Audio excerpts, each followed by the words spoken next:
Hello friends, welcome back to my channel Tech Gitter Official. Hope you all are doing great. In today's video, I'll show you how to fix the issue if your scanner is not working on a Windows 10 laptop or desktop. Let's get started.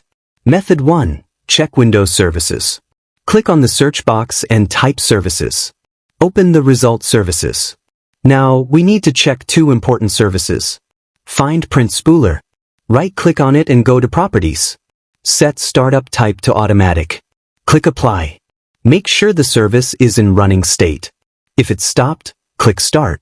And then click OK. Now find Windows Image Acquisition, WIA. Right-click on it and go to Properties. Set Startup Type to Automatic. Click Apply and then start the service. Then click OK. Close the services window and restart your system. This should fix the scanner issue. Before proceeding, subscribe to the channel so you don't miss out on upcoming videos.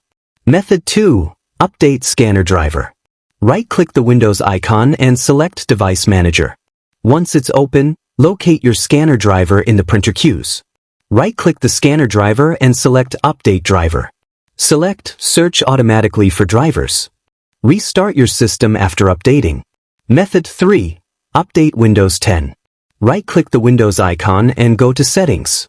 Go to Update and Security. Click Check for updates. Install all available updates and restart your PC. So these are the ways you can fix the scanner not working or connecting issue in Windows 10.